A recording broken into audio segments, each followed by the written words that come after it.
as we're talking on Facebook. And when I see someone walk up, I was like, I know your name. It's like, I know your name. But of course, like in person and Facebook and fun stuff, it's like, wait, tell me the story again. I was like, yes, especially like urban shelling. When I see someone walk up, I was like, I know your name. Oh no. It's like, we know when I go. But of course, like in person and Facebook and fun stuff, it's like, wait, tell me the story again. I was like, yes, especially like urban shelling.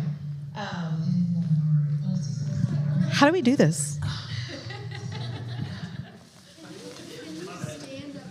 I can actually see you. I can. I will.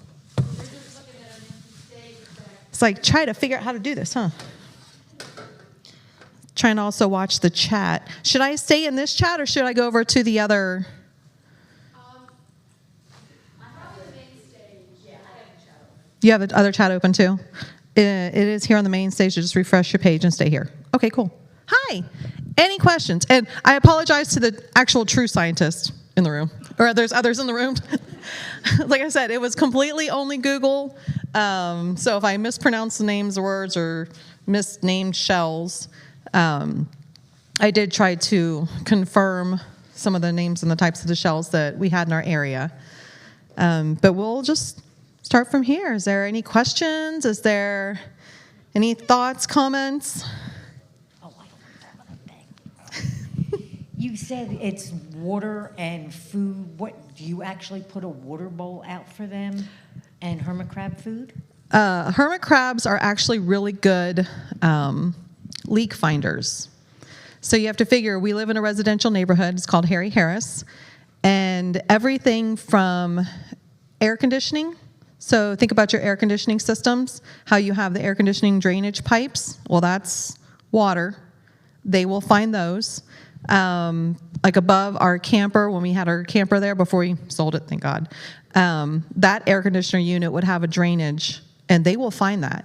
The back of homes that have like a leaky faucet, they will find those. I've actually seen them use our bromeliads because bromeliads also capture fresh water. So they will come in and that's where they get their fresh water sources. But now, I think if I put out, you have to figure we're land of mosquitoes. So West Nile, dengue, you name it, we get it. But they're very resourceful in finding fresh water. But I think that's one of the reasons why as they're leaving the ocean, I wish I could share kind of like our location. And if you swing by our booth, I can pull it up and show you. Right outside our home is kind of just like a little jetty. We're the only canal in our neighborhood, so it's not like it's very heavily populated. And obviously, I think that's where they're breeding. And I think that's one of the reasons why, if you see the location of our home, they're coming and going. It's nothing but county land around us. It's woods, but then when they get to my yard, from where it's like grass in the back, it's a little bit faster to run on a flat surface than up and down and around. But also, our home is coral rock. So there are thousands and thousands and thousands of tunnels and tubes and all sorts of other stuff. So when I post the live videos from the crab cams in the back, there's a little spot, I call it the Cave of Wonders, because you can sit here and watch, and hermit crab after hermit crab after hermit crab like appears out of nowhere. So I really think they are traversing underground. So during the dry months, I think they're underground, and then whenever it starts to rain, obviously that water will push them up. So that's when you start to see them more on land. And again, I'm not a scientist, but these are all little scientific things that I'm noticing just from them. Any other questions? Go ahead, Stacey. Hi, I noticed in some of your videos that a lot of your shells are labeled CP, and I don't know if you're doing that for tracking purposes, but I was wondering if you have ever found your shells that are labeled somewhere else, or if someone has sent you an email that they have found your shells somewhere, because I think that could make for a really interesting tracking system. I do.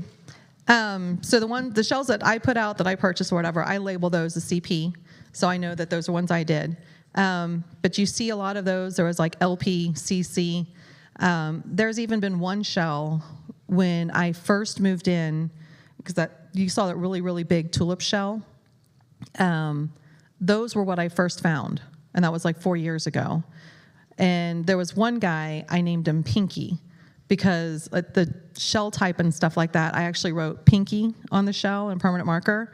And years later, again, you guys all know, they swap shells like nobody's business. So it's not necessarily the hermit crab. So wherever that hermit crab and that Pinky shell went to, years later, all of a sudden, I go back there and I'm like, oh my God, Pinky's back. But it's from, this is my own little, again, science experiment. When I wrote on there, like SA, that's it's an antique store. I can never pronounce the first name. It's like Schlob or Schlib, something like that. But that's them. And when I wrote on there, I'll go back through and all of a sudden I'll see another SA shell come through again. So I'm like, oh, look, it's an SA, or even a CC, like a Cat Connors. I'll pick it up and I'll go through all my pictures on Facebook, because I document how long ago did I put that shell out. And I'll pull them up like 6 months, 8 months, a year later. All of a sudden they come back through again.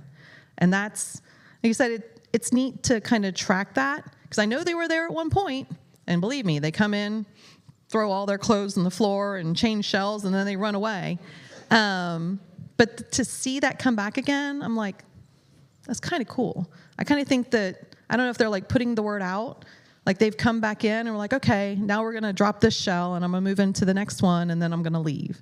So I think over time and over years, it'll be interesting to be able to see how they, I don't know, I'm going to use the word migrate, because I really think that's what they're doing. I really think they're migrating, and that's like through the path through our yard. There was another question over here. If someone wants to make a donation, is your address to ship shells to on your website? It is on our website. It's also on the CrabCon page up at the top. So if you flip through the files, it'll be up there. So you can definitely find it. I was wondering how inclement weather, like the hurricanes and stuff like that, would affect the crab population, if it displaces them, what do you see with that? That's a great question. So from a hurricane perspective, we've only lived there 4 years. So the first time they said, oh, hurricane's coming through, of course, I was a mess, my first hurricane prep ever. And it ended up being nothing. But I started watching the hermit crabs. I was like, oh, I mean, everybody always says the animals do something different. I really didn't notice anything particular about them. I didn't notice more traffic with them coming and going. I will say after Irma hit, I think in 2017, every time I post pictures of all the squirrels in the backyard, everybody's like, oh, the squirrels are back. I was like, what do you mean the squirrels are back? And they were like, after Irma, nobody saw squirrels for the longest time. So I don't know, where they went or what wiped out a major population, but now at any given time, I'll have like 20 squirrels in my backyard. People are like, how do you have so many squirrels? Well, I put bird feeders out. I feed the squirrels, I feed the birds, I feed the hermit crabs, I feed the rats. I mean, you name it, everybody likes bird feeders. But I really haven't noticed, there have been, from a flooding perspective, we had, I think Ian came through, and there was definitely what's called king tides. So even though we're 400 feet from the ocean, and of course everybody talks about global warming, I jokingly say someday we're going to have oceanfront property. And our house will really be worth a lot. But for now, the most we get are king tides. Couple times a year is whenever the moon and all sorts of other fun scientific things happen. But the ocean will actually start coming in towards the back of our yard. It definitely starts flooding because it comes up through the rock. And that's really neat because you can go back there and you're like, oh, look, there's water. Because it's a whole cavern system up underneath. I would love to be able to, like some type of little tracking mechanism, put that on a shell, just to see where they're going. Just to be able to track where they're traveling. Somebody asked about finding shells later on in the neighborhood. I have had people text me going, hey, I found your hermit crab over here. I'm like, it's not my hermit crab. My neighbors do that. Oh my God. They'll text my husband, hey, your guy got out again. I put him in your front yard. I'm like, no. It's like, they're kind of wild. Yes, I write on the shells, but they're like, they're okay. Let them go. I'm trying to think if there's anything else from a hurricane perspective. When the flooding happens, I do see them moving because they have to come out from underneath. So if they're in those rocks, they have to come up. And boy, do they love coming up and being in trees. The funniest thing in the world, you're always looking down here, but you also have to look up here because they are, especially after a heavy night of partying with a shell party, put out a whole bunch of shells the next day, and everyone, throwing their clothes everywhere, sitting here hanging out. One of my favorite pictures I have, if you come over and visit us at the vendor area, it's a drawing I won from a person in Ireland. And it's like, we're hermit crabs, Louise. The clue is in the name. And this guy, this little hermit crab, has a little party hat on. And it shows him like, woo, partying and partying and partying and partying. It's like, yeah, no, they're not hermits. They're partiers. And the next night, or the next day when I go out there, they're in the trees. They're sleeping it off. They switched into a new shell, and they're just like, man, this is amazing. And then they climb up into a tree, snuggle into their shell, rearrange things inside, put their cups up, do whatever, fix their laundry. And they're sitting there, and they just have a hold of a tree. So all of the pictures you saw on there, those are all mine. Those are all from our area. Just like the backpack, same thing. He was just sitting here hanging out, trying to promote, leave the shell, take the memory. But they're a lot of fun. What other questions? I know I see other hands. Let's get quiet. Like I said, don't give me a mic. I'll talk forever.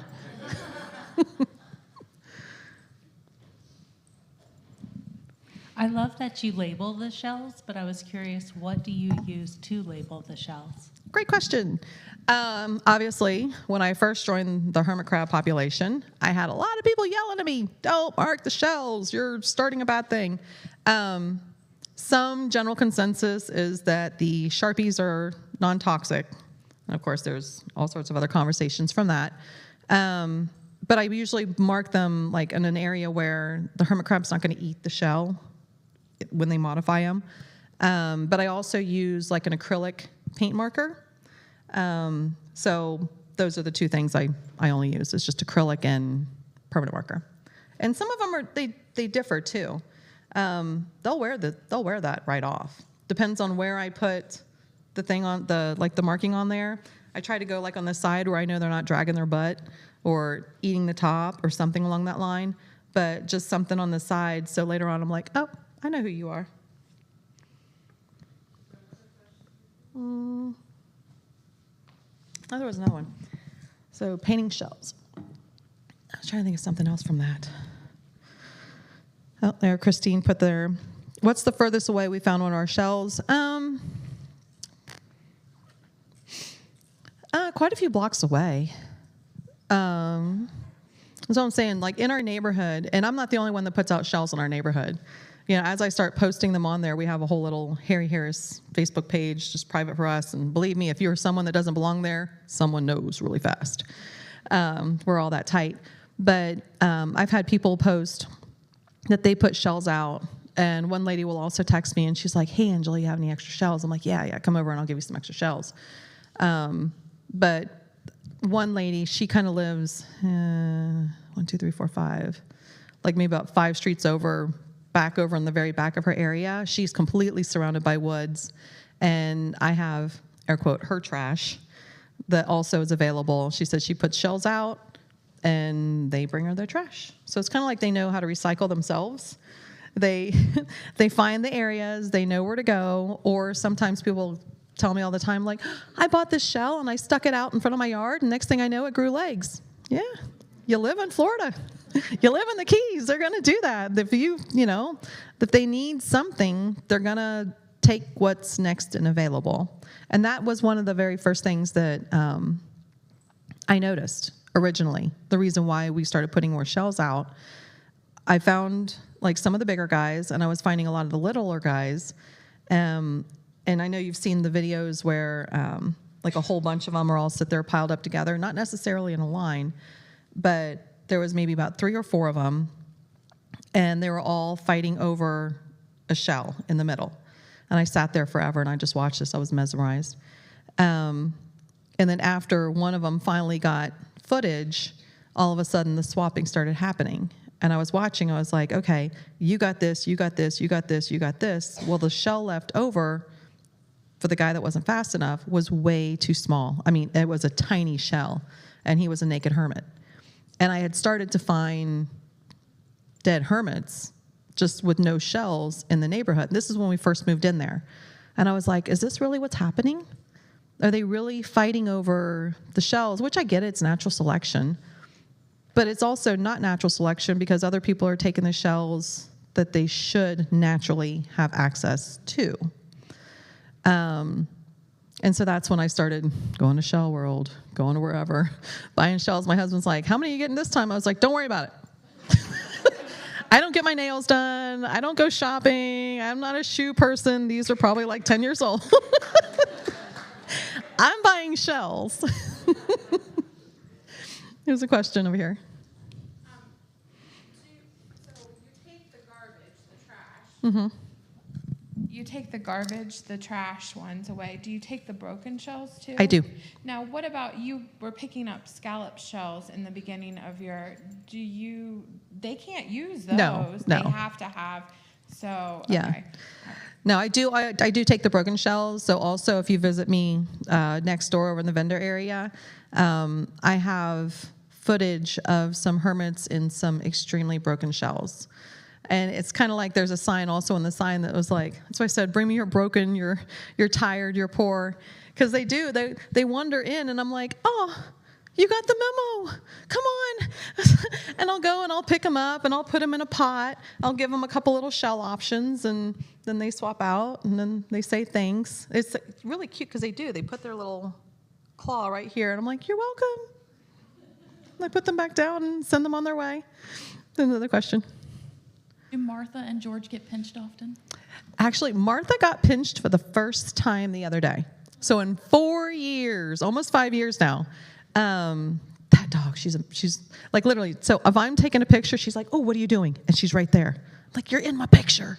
She's like, but what are you looking at? I'm like, don't worry about it. But she'll, when she finds them, it's funny. Because if she sees them first and she's sitting here like digging in something, I'm like, what are you doing? And I see her digging. And next thing I know, she'll pick it up. She'll bring it over. I'm like, drop it. And then she'll drop a hermit crab. And I'll sit here and I'm like, you did a good job. Because I tell her she's a good girl. There's people yelling at me about that too. They're like, why are you telling her she's a good girl? Because I told her to drop it. She dropped it. That's a good girl. Now, George, on the other hand, actually, you know what? So you saw how he was messing with them there? It's like a switch flipped. And lately, because I mean, I used to have to yell so loud. I know my neighbors probably thought I was nuts. So I was like, leave him alone. And I would have to hurry up and run out there. But he's leaving him alone. Like, he's not messing with them anymore. I'll see him walk over and I was like, don't do it. And he's like, fine. It's like, I won't do it. But it's there. I'm like, all right. Well, I don't know. I wonder. But you see, when he's actually tearing it, he's tearing at the grass around him. He's not actually trying to get them. But the one the other day, I told her to drop it, and I posted a video. I missed the pinching. Brian was watching from overhead. Because I went back, I was talking to some other hermit crabs. All of a sudden, she yelped really loud, and I turned around, and she jumped 3 foot high, and Brian's on the deck. And he was like, that one got her. I was like, hell yeah, that one got her. I was like, I told you to leave him alone. Now you know. So now she gets slightly jumpy, just a little bit, but she's still picking him up. Crazy dog. We've got a couple questions. Sure. So Anna Lamb is asking, I just scrolled on me. Is there a certain size that they're wearing most often? No. And that's, so the perspective from me just seeing them in the wild, and I listen to you guys on a regular basis. Oh, I need a 1 3/4 inch. I'm like, what? What's a 1 3/4 inch? And they're like, oh no, I need like 1.5 inches. And I'm like, what? And they're like, oh, I need whatever. What size do you need? I'm like, just all sizes. There's some that are, I can tell when like the super tinies come in, and then sometimes I have some that are like really, really big out there, but then it's like the intermediate sizes. I don't know what. Maybe I need to start measuring inches, something. Okay, what else you got? Ellie is asking, what about printed, like 3D printed shells? Is that an option? Okay, so Sean Miller, obviously Sean Miller's doing work over in Okinawa, and I mean, obviously I'm just using the permanent marker and the acrylic, just writing on them. I'm kind of torn. I did buy a Dremel tool because I really like what he's doing on marking the shell, because that's also a deterrent for somebody else. If they find the shell, they'll pick it up and they'll be like, oh, it's identifiable. What's this MST4N? But I also have some of them that are, well, if you come over, you can see there's ones that you can tell were polished down, and over miles, because I have no idea how far these guys travel, you can see where the polished down part kind of wears through. So I don't know. I know he uses a very specific shell, and I apologize for not knowing the shell guy's name that's behind me over there. I'll remember when I go back over. Thank you, Ken. Yes. He was showing me, I think he's also the same person that provides Sean with his shells. And he said he probably uses these because they're thicker, and when he Dremels them, it makes it easier. So. I think she was asking about the 3D plastic. Oh, the 3D plastic printed shells. I would love to try it. Maybe on a smaller guy. And that's why I hesitate on some of the apple snail shells for the bigger guys. I mean, dude, they got to 20 years old. I don't want to stick them in a shell doesn't hold up to maybe falling from a tree. Right, and the plastic does not hold up well out in the sun and salt. Probably not. But is there another 3D material that would work?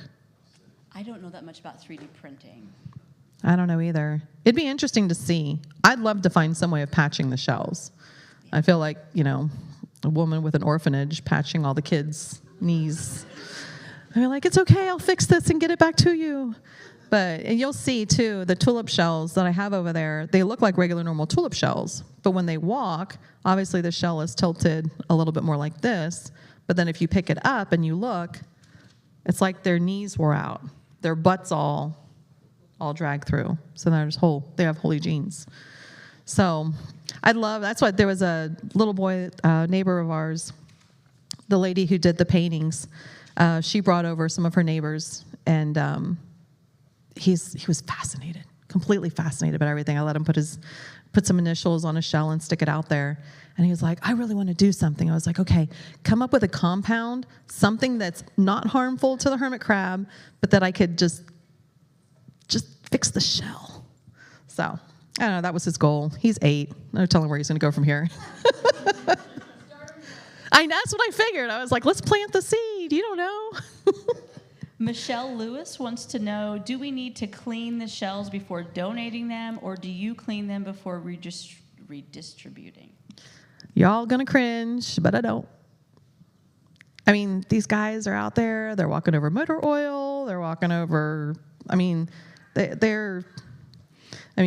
drop food outside and wherever, that's just where they live.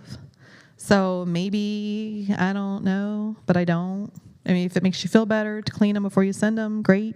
But if not, fine. Good, bad answer. Not getting any answers.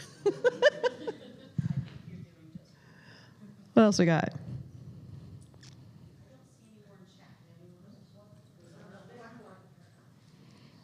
PTG is a food grade.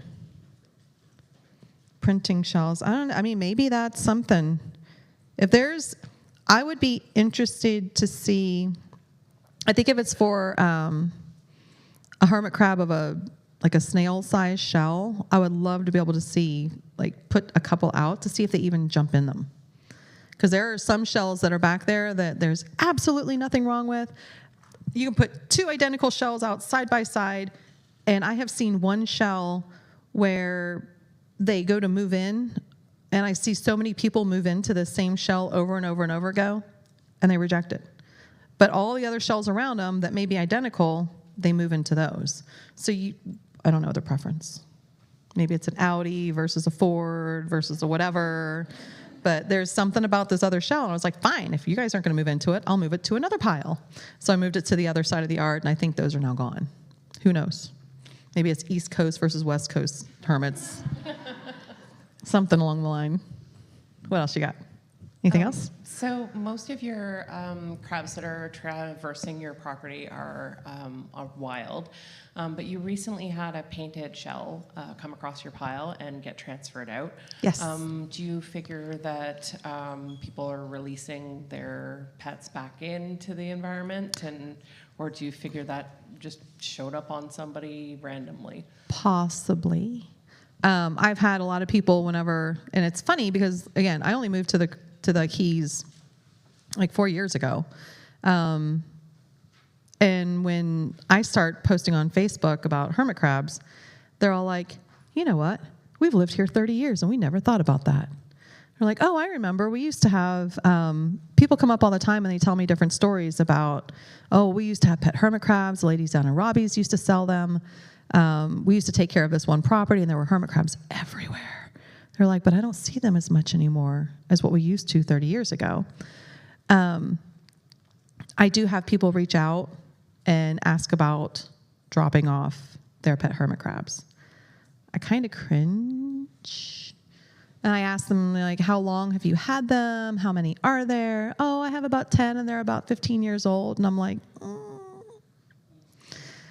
But that's not to say that somebody doesn't just drive by and put it there. So the shell that she was talking about, I call that one red. A friend of mine came over the other day and was like, hey, can you show me your hermit crabs? I've been watching them. They've been really active lately. And I was like, sure, let's go back. So we went back there, and of course I'm showing her all of these, here's what's going on, blah, blah, blah, blah, blah. We look up, and red stuck out like a sore thumb because red was red. Nice red hermit crab sitting there in a red painted shell. I was like, oh, come on with me, buddy. Scooped him up, took him back, and gave him some options, and he did finally switch out. Some of them are really stubborn. They don't want to. I'm like, whatever, fine. That's how you're going to be? You'll come back later. But he switched out pretty quickly. But when you stop over and take a look, I've got these shells with me. If you look at that red painted shell, there's no scuffs on it.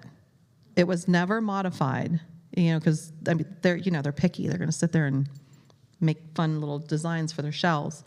So it made me think, like, did somebody just come by and be like, wished for the best? I don't know. I don't know. I'd love to talk to you guys about what your thoughts are about rehabilitation. I promote your adoptions big time because I get it. There are some people that just can't take care of them anymore. So if you're in Ohio and you can't do it, there's other people in Ohio that will take them. But of course, I hear some other stories from you guys. I have 20 and this other person gave up 10. Now I have 30. So I get that can also be, over stressful for you as well. But what would rehabilitation look like? You hear about dolphins, if they imprint upon a certain time frame, they can never be released back into the wild. Turtles, obviously, we take turtles all the time, fix them up, whatever, release them back out into the wild. Birds, same thing. What would hermit crab rehabilitation look like? Is that something that I could have them in the backyard, let them do whatever? But I don't know what they eat in the wild. I know what they eat for you guys, but you guys are all like, oh, they love eggshells. I have put eggshells back there. They don't touch them. Not even the raccoons and the possums don't touch them. But the hermit crabs don't. But you guys are like, oh man, mine eat eggshells like crazy.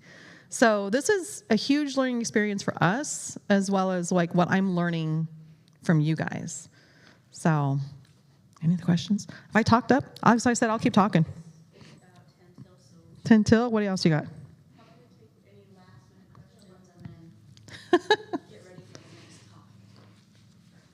And then please feel free to stop over and visit. Like I said, I can talk all day.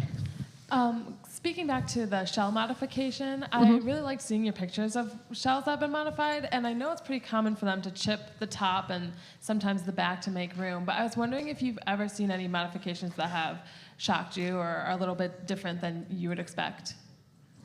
I have a really big guy, I think it's a Murex, and a Murex shell. And I have all the empty shells over there. So I can show you the shells and the pictures of what they look like when they came in to see me versus the shell now. The Murex one was super interesting. I was like, wish I could share pictures. I'll show you over there. But he had broken through. So it was like a band of a shell here, and then the rest of the shell was here, and he had broken it so his claws could fit. I mean, this was definitely an older guy, and he was crammed in as he could be. And Murex shells are those hold up pretty decently. I don't know why. Maybe it's because they have ridges, whatever. I've seen some crazy eye modifications, like the one that was in here. You saw that, I mean, obviously the poor back end of it was broken, but he had a little triangle cut out. I've noticed some straight line modifications lately too. It's really weird. It's almost like this. It's almost cut out. Like here's the shell, and then it's a straight line. And I don't know if maybe it's as they're doing pinching with it, that just happens to be a nice little stress point. But one I posted the other day was very straight line, and there was another one I was like, oh, there's another straight line.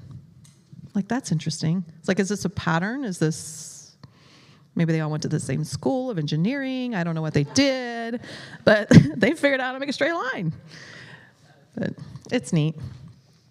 Anyone else? Yes? No? Yes?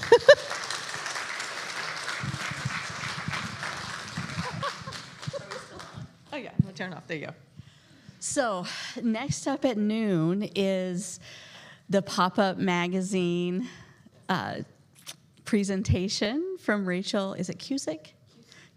So if you saw this live, they traveled around the country this fall doing this tour about love stories, and they featured Mary and her captive breeding. It's an amazing presentation. And yes. So definitely be back here in just 8 minutes for that presentation. Yeah, stay here.